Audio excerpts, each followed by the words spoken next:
اللہ الرحمن الرحیم۔ مرکب غیر مفید کی تعریف اور اس کی قسمیں بیان کرتے ہیں۔ مرکب غیر مفید وہ ہوتا ہے جب متکلم بات کر جائے تو سننے والے کو اس سے کوئی فائدہ حاصل نہ ہو، یا تو نہ تو خبر کا کوئی فائدہ حاصل ہو، نہ طلب کا کوئی فائدہ حاصل ہو۔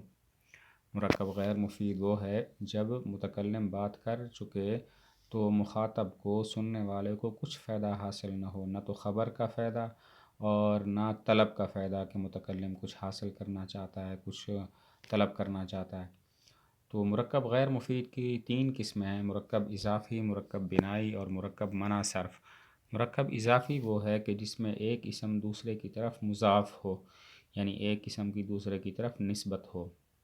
تو یہاں پر 2 اسم ہوتے ہیں، پہلے کو مضاف اور دوسرے کو مضاف الیہ کہتے ہیں۔ پہلے کو جس کی نسبت ہو رہی ہوتی ہے اس کو مضاف، اور دوسرے کو جس کی طرف نسبت ہو رہی ہوتی ہے اس کو مضاف الیہ کہتے ہیں۔ جیسے غلام زیدن ہے، اس میں غلام کی زید کی طرف نسبت ہو رہی ہے تو غلام مضاف اور زید مضاف الیہ ہے۔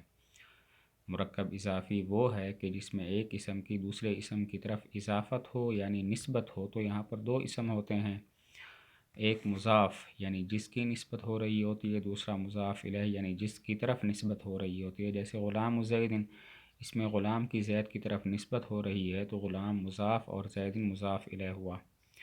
مرکب بنائی وہ ہے کہ جس میں 2 اسموں کو ایک کر لیا گیا ہو اور ان میں کوئی نسبت اضافی یا اسنادی نہ ہو، اور پہلے اسم کو دوسرے اسم کے ساتھ ربط دینے والا کوئی حرف موجود ہو۔ مرکب بنائی وہ ہوتا ہے کہ جس میں 2 اسموں کو ایک کر لیا گیا ہو اور ان دونوں اسموں کے درمیان کسی قسم کی نسبت اضافی یا نسبت اسنادی نہ ہو، اور پہلے اسم کو دوسرے اسم کے ساتھ ربط دینے والا کوئی حرف موجود ہو۔ جیسے احد عشرہ سے تسعۃ عشرہ، اصل میں یہ ہیں احد و عشر تسعۃ و عشر۔ اب یہاں پر 2 اسم احد اور عشر کو ایک کر لیا گیا ہے، اور احد اور عشر کے درمیان کسی قسم کی نسبت اضافی یا اسنادی نہیں ہے، اور ان دونوں کو آپس میں ربط دینے والا ایک حرف یعنی واو جو ہے وہ موجود ہے، جس کو حذف کر دیا گیا ہے۔ مرکب بنائی کے فائدہ بیان کیا ہے کہ مرکب بنائی کے دونوں اسموں پر ہمیشہ فتح ہوتا ہے۔ جیسے احد عشرہ میں دیکھیں، احدہ پر بھی فتح ہے اور عشرہ پر بھی فتح ہے، لیکن اثنا عشرہ اس سے مستثنا ہے۔ اس کا جو پہلا حصہ اثنا ہے وہ بدلتا رہتا ہے، وہ ہمیشہ اثنا نہیں رہتا، کبھی اثنا عشرہ ہوتا ہے، کبھی اثنی عشرہ ہوتا ہے۔ تو ایک فائدہ بیان کیا کہ مرکب بنائی کے دونوں اسموں پر ہمیشہ جو ہے فتح ہوتا ہے۔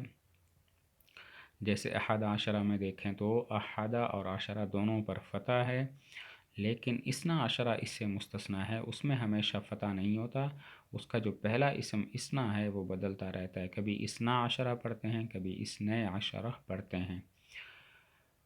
تیسری قسم مرکب منع صرف وہ ہے کہ 2 اسموں کو ایک کر لیا جائے اور دونوں اسموں کو آپس میں ربط دینے والا کوئی حرف نہ ہو۔ جیسے بعل بکہ ایک شہر کا نام ہے، یہ اصل میں بعل اور بکہ سے مرکب ہے۔ بعل ایک بت اور بکہ ایک بانی شہر کا بادشاہ کا نام ہے جس نے شہر تعمیر کروایا تھا۔ تو یہاں پر بعل اور بکہ دونوں اسموں کو ایک کر لیا گیا ہے اور آپس میں ربط دینے والا کوئی حرف بھی موجود نہیں ہے۔ مرکب منع صرف وہ ہے کہ دونوں اسموں کو ایک کر لیا جائے اور دونوں اسموں کو آپس میں ربط دینے والا کوئی حرف موجود نہ ہو۔ جیسے بعل بکہ ایک شہر کا نام ہے، یہ اصل میں بال اور بکہ سے مرکب ہے، بال بت کا نام اور بکہ ایک بانی شہر کا بادشاہ کا نام ہے، تو ان دونوں کو اسموں کو ایک کر لیا تو بال بکہ ہو گیا، اور درمیان میں بال اور بکہ کو ربط دینے والا کوئی حرف موجود نہیں ہے۔ ایک فائدہ بیان کیا، مرکب منع صرف کا پہلا حصہ ہمیشہ مفتوح ہوتا ہے، دوسرا حصہ بدلتا رہتا ہے۔ بالا مثلاً بالا بکہ ہے، اس میں بالا اس پر تو ہمیشہ فتح ہوگا، لیکن جو بکہ ہے یہ پھر بدلتا رہتا ہے عامل کے لحاظ سے۔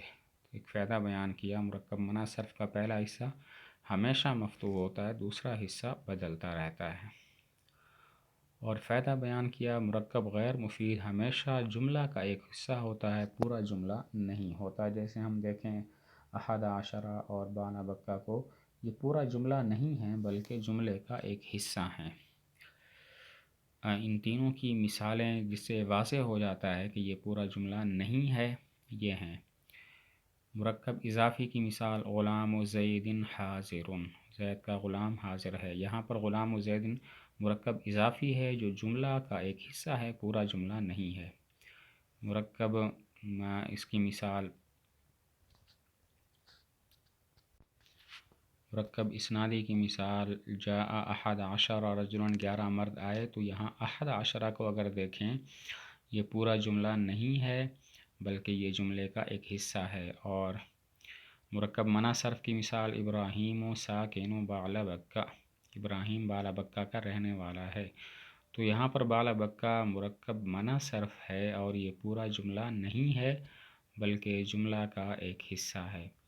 تو یہ تو مثالیں ہیں، اب ان میں سے ہر ایک کی ترکیب اگر کریں تو اس طرح کریں گے: غلام زید حاضر، غلام مضاف، زید مضاف الیہ، مضاف الیہ مل کر مبتدا، حاضر خبر، مبتدا خبر مل کر جملہ اسمیہ خبریہ۔ اور جاء احد عشر رجلا کی ترکیب اس طرح ہوگی: جاء فعل، احد عشر ممیز، رجلا تمیز، ممیز تمیز مل کر فاعل جاء کا، جاء فعل اپنے فاعل سے مل کر جملہ فعلیہ خبریہ۔